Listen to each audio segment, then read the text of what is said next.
Shalom, brothers and sisters. Grace, mercy, and peace be unto you from Yahuwah, our Father, and Yahusha, he is the Messiah, the one who carries the burden of Yah. His voice, our high priest, soon coming king. Hear, O Yeshua, Yahuwah, who is our mighty one. He is one. There is no other mighty one in existence, brothers and sisters, than Yahuwah. And Yahusha is his voice. This is Brother Mayaka coming to you today with part 3 of Yahuwah's Incorruptible Timepiece, Feasting Out of Order. In a world ruled by countless calendars, religious traditions, and man-made interpretations, the children of Yeshua continue to struggle with time. Not because Yahuwah's timepiece is flawed, but because we strayed so far away from it. The heavens were never silent. The sun, moon, and stars move in perfect harmony, testifying daily to Yahuwah's incorruptible order. Yet, even among those who have awakened to his ways, many still feast out of order, unknowingly aligned with pagan systems, rabbinical traditions, and Gentile calendars, all while claiming to follow the Most High.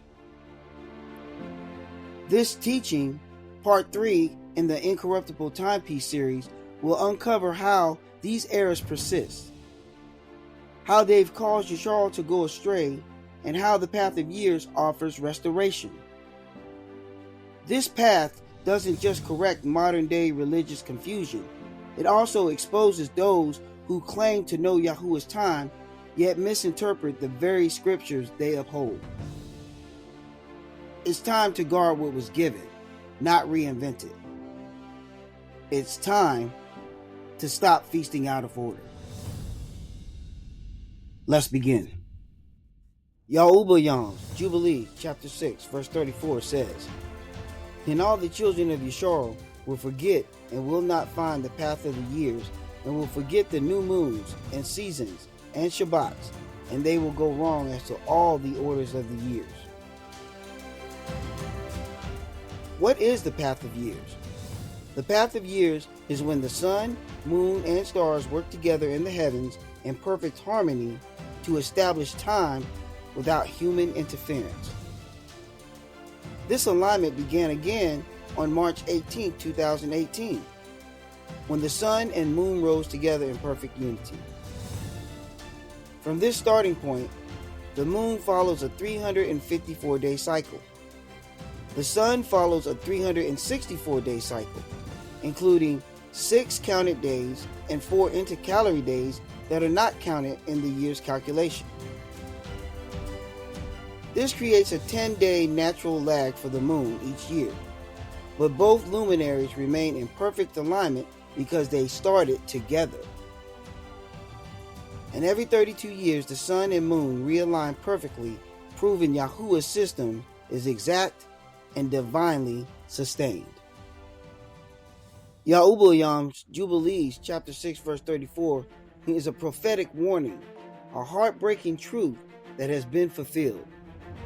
Yeshua forgot the path of years, meaning we no longer follow the divine method given by Yahuwah through the luminaries. We began using seasonal traditions, equinoxes, adding 13th months, rabbinical mathematics, and rules of postponement to try to keep time. And the result? We went wrong in all the orders of the years. But the path of years restores that truth. It reconnects us with the rhythm of heaven and brings our appointed times back into divine alignment.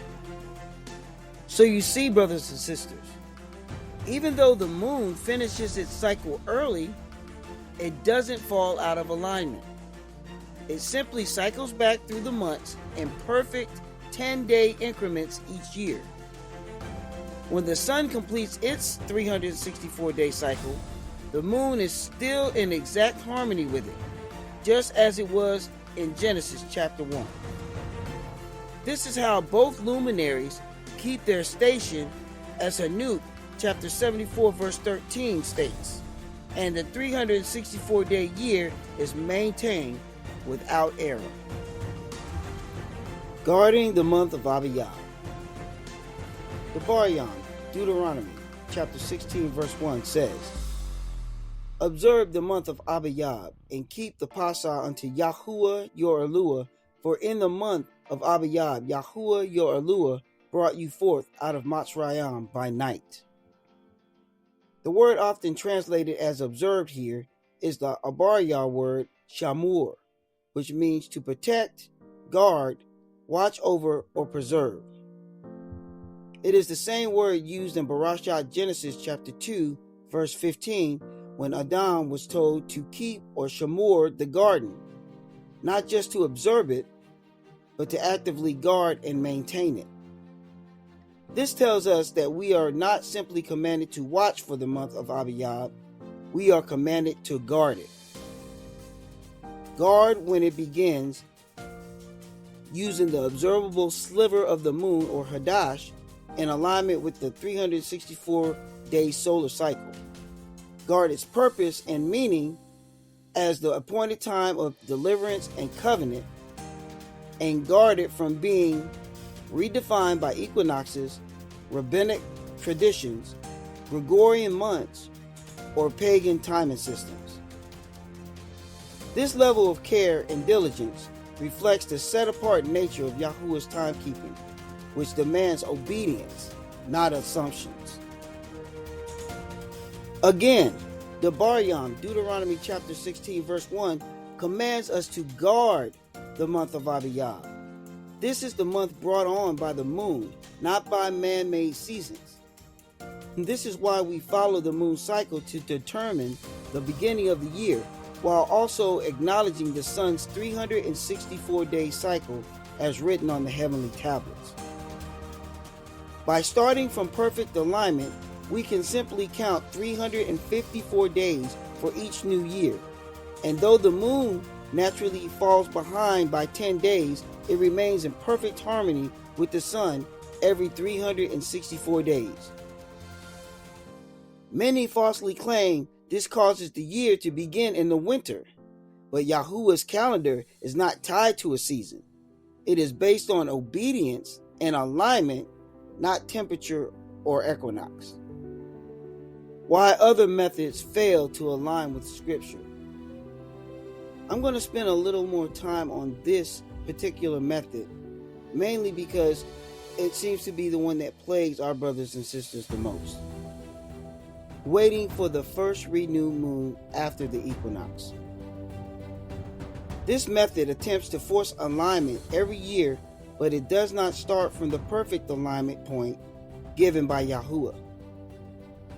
It causes feast days to drift, dislodging appointed times, and it prioritizes seasonal observation over obedience and alignment, leading to errors condemned in the book of YAHUAH'S chapter 6 verses 34 to 38. How this method forces alignment every year. But before we get into that, let's look at what our brother Jeremiah had to say in chapter 14 verse 22. Are there any among the vanities of the Gentiles that can cause rain? Or can the heavens give showers? Art not thou he, O Yahuwah, our Eluah? Therefore we will wait upon thee, for thou hast made all these things. This verse reveals something very, very powerful and foundational. Yahuwah alone controls the natural order. The rain, which symbolizes his provision and blessing, does not come from the vanities of the Gentiles, their false gods, calendars, or systems, but from the Creator himself.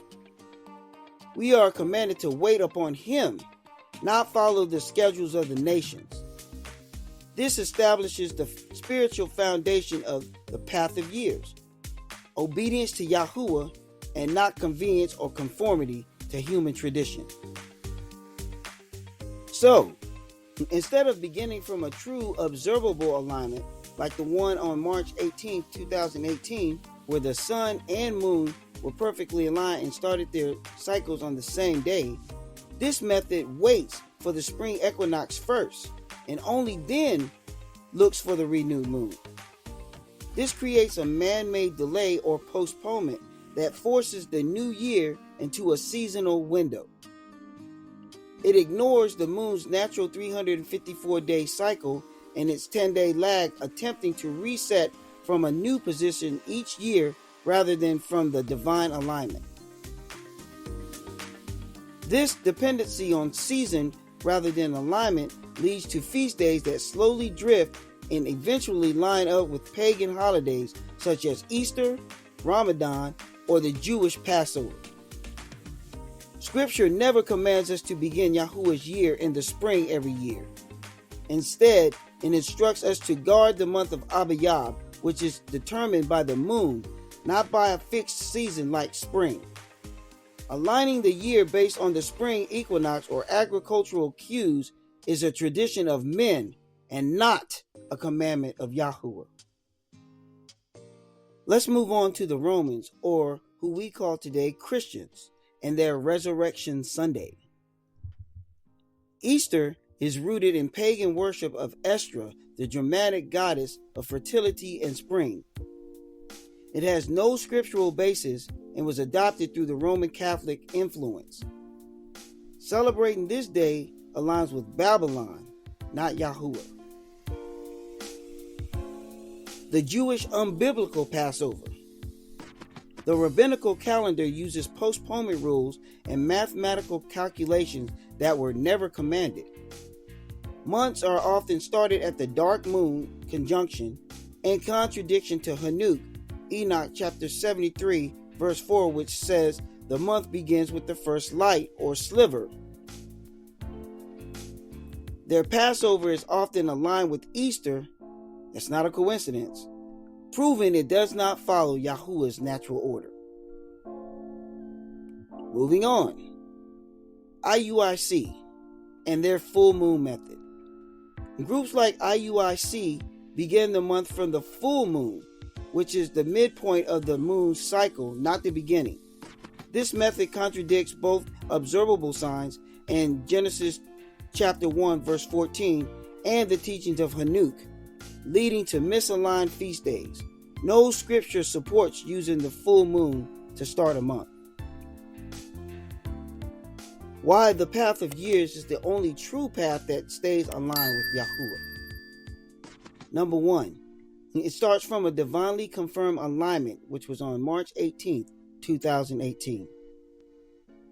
Number 2, it honors the observable sliver, Hadash, as the beginning of the month. Number 3, it accounts for the 10-day lunar lag through the sun's overplus and intercalary days. Number 4, it fulfills Jubilee 6, guarding the Shabbat, seasons, and years in perfect order. Number 5, it never stays perpetually aligned with pagan feast days, but instead cycles through all the months until the sun and moon perfectly realign in 32 years, confirming its set apart and obedient nature in Yahuwah's sight. And number 6, it honors the Baryan, Deuteronomy chapter 16 verse 1, which commands us to guard the moon-brought month of Abiyab. As I bring this lesson to a close, brothers and sisters, it is in my heart of hearts that you return and seek out the path of years. Guard the first sliver, which is Hadash, not the dark moon or full moon. Count 354 days from the sliver to begin your next year. And in 364 days, harmony is restored by Yahuwah's design. Separate yourselves from Babylonian, rabbinical, and Roman systems. Yahuwah's appointed times are not based on seasons or traditions. They are based on alignment and obedience. Revelation chapter 18 verse 4 says, "Come out of her, my people, that ye be not partakers of her sins." The path of years is not a theory. It is a divine instruction backed by scripture heavenly signs, and wisdom passed down through Enoch, Masha, and Solomon. All other paths are built on man's wisdom. This path is built on perfect justice. Let the children of Yisrael return to the natural order of Yahuwah, that the rain may fall in its season, the feasts may be guarded in their time, and the blessings of our Yahuwah may overflow once again. Shalom.